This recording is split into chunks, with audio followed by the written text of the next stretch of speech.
हाँ, वो डीवाईएसपी की पोस्ट से संबंधित था, जिसमें हमने डीवाईएसपी की पोस्ट के बारे में विस्तृत रूप से चर्चा की थी। जाना था कि उसमें कौन कौन से संदर्भ होते हैं। आप जब आप एक डीवाईएसपी के रूप में चयनित होते हैं तो चयन के बाद ट्रेनिंग की प्रक्रिया है, प्रमोशन की प्रक्रिया है, सैलरी की प्रक्रिया है, सुविधाओं की प्रक्रिया, इन सभी विषयों में हमने बात की थी।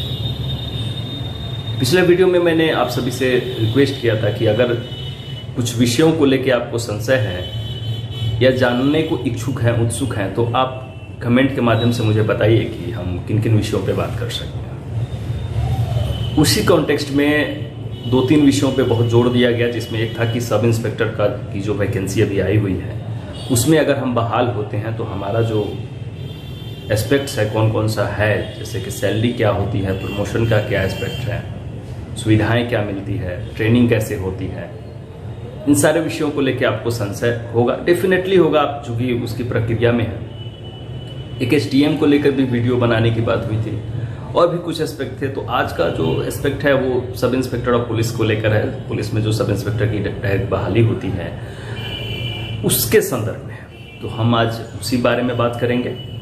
पूरी कोशिश होगी मेरी कि काफ़ी बेहतर ढंग से आपको सभी चीज़ों को समझा सकूं। उससे पहले एक चीज़ आप लोगों के लिए मुझे लगता है कि बताना अच्छा रहेगा, जानना भी ज़रूरी है। पुलिस में जब हम एंट्री करते हैं तो उसके 4 जो है अलग अलग जो हैं लेवल होते हैं, लेवल कह सकते हैं। एक तो आप डायरेक्ट आईपीएस के थ्रू पुलिस में एंट्री करते हैं, जो कि यूपीएससी के थ्रू आते हैं। दूसरा है बीपीएससी के थ्रू, जहां आप डीएसपी के रूप में डायरेक्ट एंट्री करते हैं पुलिस विभाग में। तीसरा होता है कि आप स्टेट गवर्नमेंट के अंतर्गत सब इंस्पेक्टर की जो एग्ज़ाम होती है, चाहे वो बिहार सरकार की हो या उत्तर प्रदेश सरकार की हो या अन्य सरकार की, उसमें आप एंट्री करते हैं। चौथा होता है कांस्टेबल का स्टेज। ठीक है, चारों स्टेज में से जो ऊपर के 3 स्टेज हैं उसमें नीचे वाले स्टेज के व्यक्ति प्रमोशन से ऊपर आते हैं। जैसे अगर आप सब इंस्पेक्टर ऑफ पुलिस में हैं तो आप प्रमोशन से एक समय के बाद डीएसपी बनेंगे, वो हम आगे वीडियो में क्लियर कर देंगे। अगर आप कांस्टेबल में बहाल हुए डायरेक्ट चौथे लेवल में, तो आप एक समय के बाद रिटायरमेंट के समय के आसपास आपको सब इंस्पेक्टर बना दिया जाता है या आप बन जाते हैं। तो ये सब एस्पेक्ट्स हैं। तो इस पे हम बारी बारी से बात करेंगे, इन विषयों को जानेंगे कि हाँ, जो 6-7 एस्पेक्ट है, बहाली की प्रक्रिया की बात हो या आपकी ट्रेनिंग की बात हो, आपकी सैलरी की बात हो, आपकी प्रमोशन स्कोप की बात हो, इन सभी संदर्भों में हम बात करेंगे। या जो सुविधाएं मिलती है उसकी भी बात करें, कार्य क्या हो रहता है, किन किन विभागों में आपको पोस्टिंग मिलती है, कहाँ कहाँ पोस्टिंग होती है। तो इन सभी एस्पेक्ट्स पे हम सब इंस्पेक्टर की जो नियुक्ति की बात है, जो पोस्टिंग की बात है, वो हम उस पर डिस्कस करेंगे। ठीक है, इन सभी एस्पेक्ट्स को हम एक बेहतर ढंग से एक पेज पे समझ सकते हैं। इसके लिए मैंने एक टैब का उपयोग किया है। चूंकि उस पर थोड़ी हैंडराइटिंग मेरी अच्छी नहीं बनेगी, तो लेकिन बातें बिल्कुल स्पष्ट होंगी, तो मुझे पूरी उम्मीद है कि आप सब चीज़ों को समझ पाएंगे। मैं भी कोशिश करूंगा कि जितना साफ सुथरा उस पर लिख पाऊँ। स्क्रीन पे थोड़ा सा टैब के लिखने में इशू आती है, लेकिन ठीक है, आप लोग बातों को समझिएगा, कोऑपरेट कीजिएगा, मैं भी सफल होऊंगा आपको समझाने में। ठीक है, फिर चलिए हम लोग मिलते हैं, उसी पे देखते हैं इस वीडियो को आगे, उसमें हम डिस्कशन करते हैं। चलिए शुरू करते हैं। सब इंस्पेक्टर की जो बहाली प्रक्रिया है हम वहाँ से शुरू करते हैं। बहाली प्रक्रिया को हम 2 संदर्भों में देख सकते हैं। जो बहाली प्रक्रिया है वो 2 तरह से होता है। एक तो डायरेक्ट होता है, जो आप अभी वर्तमान में जो है बिहार पुलिस की जो ऑर्गेनाइजेशन है वो ले रही है। एक तो उसके माध्यम से आप बिहार पुलिस में सब इंस्पेक्टर के रूप में शामिल होते हैं, और दूसरा होता है जो कांस्टेबल बनते हैं, वो प्रमोशन के थ्रू सब इंस्पेक्टर तक पहुंचते हैं। उससे पहले उन्हें हेड कांस्टेबल से लेकर एएसआई, जो एक सिंगल स्टार होता है, असिस्टेंट सब इंस्पेक्टर, वो होते हुए एसआई तक वो पहुंचते हैं जब वो रिटायर होने की अवस्था में लगभग होते हैं 50-55 के राउंड में। उस समय वो सब इंस्पेक्टर के रूप में नियुक्त होते हैं। तो एक तो हम डायरेक्ट वाले की अभी बात कर रहे हैं, डायरेक्ट वाले की अभी वैकेंसी भी आई हुई है, तो आप इसकी प्रक्रिया को फॉलो कर रहे होंगे, तैयारी कर रहे होंगे। ठीक है, तो ये तो बहाली की प्रक्रिया की बात हो गई, पहली बात हो गई। ठीक है, दूसरी बात आती है ट्रेनिंग की। तो पहले जो ट्रेनिंग होती थी वो नाथनगर में हुआ करती थी, जो कि भागलपुर में है, लेकिन वर्तमान में ये training Bihar police academy Rajgir में होती है। ये कितने समय की होती है? तो ये लगभग जो समय लगता है वर्किंग डेज जैसे माना जाता है कि 250 से 260-70 के राउंड में माना जाता है कि इसी के आसपास का वर्किंग डेज माना जाता है। 270 पढ़िएगा इसे, इतना माना जाता है, ठीक है। तो ये लगभग कंप्लीट करने में मान के चलिए कि अराउंड जो है 12 से 15 महीने का समय जो है लग जाता है जनरली, क्योंकि इसमें जो ट्रेनिंग होती है उसमें बहुत सारी चीज़ें होती है, जैसे स्विमिंग भी सीखना होता है, हॉर्स राइडिंग भी सीखना होता है, मोटर ड्राइविंग भी होती है, ये सारी चीज़ें चलती है। और ये एक जगह पे अब धीरे धीरे बीपीए में ये सुविधा कर दी गई है, अन्यथा पहले होता था कि हमें पटना जो एमएमपी है, जो हॉर्स राइडिंग की ट्रेनिंग होती है, वहाँ जाना पड़ता था। तो धीरे धीरे ये चीज़ें बीपीए में अवेलेबल कराई जा रही है, बहुत अच्छे से डेवलप हो रही है।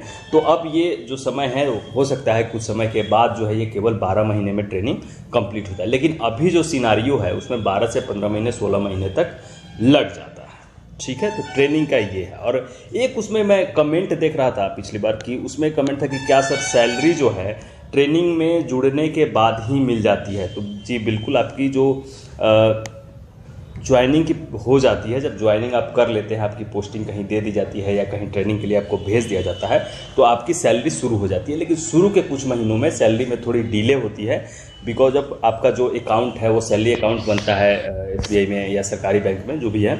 उसके अलावा आपको जो है आपका पैन कार्ड बनता है। पैन कार्ड पहले से होता है जनरली, लेकिन पैन कार्ड जो है बन के आता है, जो आपका पेंशन का जो होता है वो सब उसमें जमा होता है, ठीक है। तो ये सब चीज़ें प्रोसेस होने में लगभग 3 महीने 4 महीने लग जाते हैं शुरू में, लेकिन सैलरी जो है आपका ज्वाइनिंग के डेट से ही शुरू हो जाती है। ये चीज़ें हो गई। तीसरी बात पे हम आते हैं। तीसरा जो संदर्भ है वो ये है कि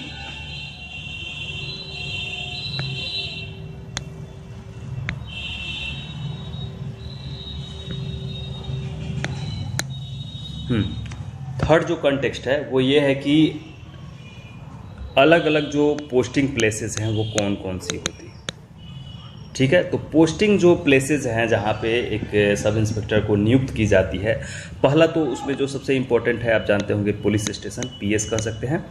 दूसरा होता है एक जीआरपी जो स्टेशन पे होता है, यहाँ पे भी बिहार पुलिस के फोर्स यहाँ पे नियुक्त होते हैं। आरपीएफ अलग होता है, जीआरपी अलग होता है। उसके अलावा जो हमारा पुलिस लाइन होता है वहाँ भी होते हैं रिजर्व बल के रूप में, जिला मुख्यालय में ये होता है। उसके बाद आप हेड क्वार्टर पोस्टिंग कह सकते हैं। हेड क्वार्टर पोस्टिंग में क्या क्या आएगा, बहुत सारी चीज़ें आएंगी। यहाँ पे आपको एसपी सर की जो ऑफिस होती है उसमें बहुत सारे ब्रांचेज होते हैं, जैसे क्राइम सेक्शन है और बहुत तरह के सेक्शन होते हैं जो लॉ एंड ऑर्डर से संबंधित है। आपका जो जाति प्रमाण पत्र कह रहा हूँ, ये आपका कैरेक्टर का जो प्रमाण पत्र बनता है एसपी सर के यहाँ, वो वाला बनता है, उस सेक्शन में भी होते हैं। आपका क्राइम सेक्शन होता है, बहुत सारे सेक्शन, हिंदी सेक्शन होता है, इस तरह के बहुत सारे सेक्शन में वहाँ पे भी पोस्टेड होते हैं। इसके अलावा डिस्ट्रिक्ट का जो इंटेलिजेंस यूनिट होता है, जो उस तरह के सेक्शंस में भी इनकी पोस्टिंग होती है। उसके अलावा अलग अलग जो सीनियर आईपीएस ऑफिसर्स हैं उनके ऑफिस में भी, जैसे आईजी सर के, डीआईजी सर के, इन सभी सरों के ऑफिस में भी जो है इनकी पोस्टिंग होती है, वहाँ के कार्यभार में सहायता प्रदान करने के लिए, ठीक है। इसके बाद जैसे एक और पोस्टिंग होती है एसटीएफ में, स्पेशल टास्क फोर्स, ठीक है। इसमें डीएसपी की भी पोस्टिंग होती है, इनकी भी पोस्टिंग यहाँ पे होती है, ठीक है। उसके बाद आपकी पोस्टिंग बिहार पुलिस एकेडमी में भी होती है। अकादमी में जो प्रशिक्षण चल रहा होता है उसकी भी देख रेख, या वहाँ पे पढ़ाने के लिए आपकी पोस्टिंग, या वहाँ के कामों को देखने के लिए आपकी पोस्टिंग वहाँ भी, या ट्रेनर के रूप में आपकी पोस्टिंग वहाँ भी होती है, ठीक है। उसके बाद या बीपीए के अलावा भी अन्य जो प्रशिक्षण, जो कांस्टेबल प्रशिक्षण एकेडमीज हैं अलग अलग, वहाँ भी पोस्टिंग होती है। उसके अलावा जो है आपकी सीआईडी में पोस्टिंग होती है, जो बिहार की सीआईडी है लोकल लेवल की, वहाँ भी पोस्टिंग की जाती है। ये सारी चीज़ें हो गई। चलिए आगे आते हैं। इसके बाद आता है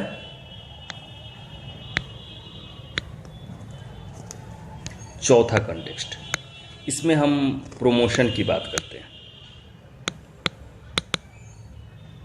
प्रमोशन में जब आप सब इंस्पेक्टर के रूप में ज्वाइन करते हैं, जब ट्रेनिंग ज्वाइन किए, तो यहाँ से हम शुरू करते हैं ट्रेनिंग से, ठीक है। तो ट्रेनिंग में आपकी जो पोस्टिंग होती है सब इंस्पेक्टर, वहाँ पे एक ट्रेनी के रूप में होती है। वहाँ पे आपका कोई कंधे पे स्टार नहीं होता है और बहुत सिंपली आप जो है ट्रेनिंग करते हैं। उसके बाद जब ट्रेनिंग करके आप निकलते हैं, जब आपकी ट्रेनिंग पूरी हो जाती है, उसके बाद आपको प्रोबेशनर के रूप में डिस्ट्रिक्ट ट्रेनिंग के लिए एक ज़िले में भेज दिया जाता है। वहाँ पे आपकी ट्रेनिंग लगभग 1 ईयर के अराउंड चलती है, ठीक है। वहाँ पे क्या होता है कि आपको एक थाना अलॉट किया जाता है, एक थाने में आपको भेज दिया जाता है। उस थाने में जो आपको पीएस में भेजा जाता है, उस पीएस में आपको एक एसआई के अंतर्गत, एक सब इंस्पेक्टर के अंतर्गत रख दिया जाता है, ताकि वो आपके प्रशिक्षण को देख सके कि आप बेहतर रूप में प्रशिक्षण कर रहे हैं या नहीं कर रहे हैं। ये चल रही होती है एक चीज़, मतलब 1 ईयर की ट्रेनिंग का एक पार्ट ये भी है। दूसरा पार्ट आपका जैसे जीआरपी का कुछ समय का ट्रेनिंग होता है, कुछ समय आपकी कोर्ट की ट्रेनिंग होती है। ये सारी चीज़ें जब आप कर लेंगे, तब आप वापस जब थाने में आपकी पोस्टिंग होगी, तो वो 2 तरह की पोस्टिंग होगी। एक तो आपको जूनियर एसआई के रूप में पोस्टिंग होगी। जूनियर एसआई का मतलब है कि सब इंस्पेक्टर, जो सब इंस्पेक्टर थाने में होते हैं, एक तो एसएचओ होते हैं जो पूरे मतलब थाना का इंचार्ज होते हैं, एसएचओ, ठीक है। तो एसएचओ के साथ जो अन्य सब इंस्पेक्टर होते हैं उनको जनरली जूनियर एसआई बोला जाता है। मतलब सब इंस्पेक्टर जो एसएचओ हैं उनके जूनियर हैं ये, तो इसलिए जो है ये इसके रूप में आपकी पोस्टिंग होती है। तो यहाँ पे एसएचओ साहब आपको जो भी काम देना होता है ये सब देते हैं, ये सब चीज़ें आप कर रहे होते हैं, ये सब चल रही होती है, ठीक है। ये सब लगभग जो है अराउंड 8 से 10 साल तक, आप 10 साल के राउंड तक चलने के बाद अगर आपका एकेडमी का, एक तो सब इंस्पेक्टर में ये होता है कि आपका जो रैंकिंग है, जो आप एग्ज़ाम्स के थ्रू सेलेक्ट हुए, उसकी रैंकिंग और आपका जो एकेडमी की रैंकिंग है वो मिला के आपका एक रैंक बनता है। उसके आधार पे आपके प्रमोशन की लिस्ट ऊपर जाती है। तो जो ऊपर रैंकिंग में रहते हैं उन्हें 10 साल के राउंड में इंस्पेक्टर बना दिया जाता है, इंस्पेक्टर, ठीक है, बना दिया जाता है। इंस्पेक्टर से जब आपका 10 से 12 साल 15 साल के राउंड की सर्विस पूरी होती है, आप पे किसी तरह का कोई जो है प्रोसीडिंग नहीं चल रहा, किसी तरह का कार्रवाई नहीं चल रहा विभागीय, तो आपको डीवाईएसपी के रूप में प्रमोशन कर दी जाती है। एक तो ये जेन्युइन प्रक्रिया है। दूसरा इसमें एक और इम्पोर्टेंट चीज़ है, जब आप अगर गैलेंट्री अवार्ड जीतते हैं, गैलेंट्री अगर आपको मिल जाता है, गैलेंट्री कोई विशेष काम किया आपने, उसके लिए आपको गैलेंट्री अवार्ड से नवाजा गया, तो आपको 3-4 साल में आप डीएसपी बन जाते हैं।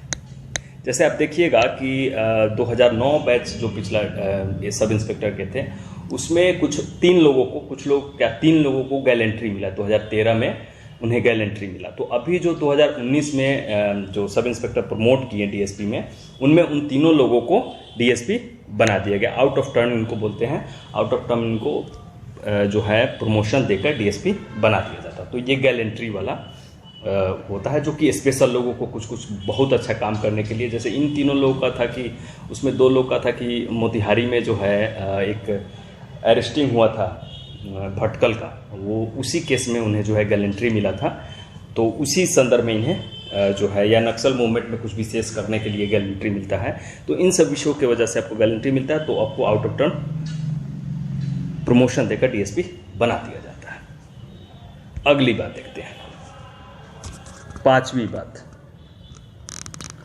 5वीं चीज़ हो गई सैलरी। तो सैलरी अराउंड जो है 41,200 आपको मतलब ट्रेनिंग में ही इतना मिलने लगता है। फिर एनुअल जो भी आपका डीए मिलता है, महंगाई भत्ता, या आपका जो इंक्रीमेंट लगता है हर साल, वो बढ़ते जाता है। लेकिन इसमें एक चीज़ बहुत अच्छी बात है कि सब इंस्पेक्टर मतलब कि कांस्टेबल से लेके आपको इंस्पेक्टर तक एक चीज़ होता है कि आपको 13 महीने की सैलरी सरकार देती है। बिकॉज ऑफ वर्क प्रेशर, इन सब चीज़ों की वजह से इंस्पेक्टर तक आपको 13 महीने की सैलरी मिलती है सरकार द्वारा। लेकिन ये ट्रेनिंग में मुझे अभी तक जितनी जानकारी है अभी नहीं मिलती है, लेकिन आपकी फील्ड पोस्टिंग के बाद आपको 13 महीने की सैलरी मिलने लगती है, ठीक है।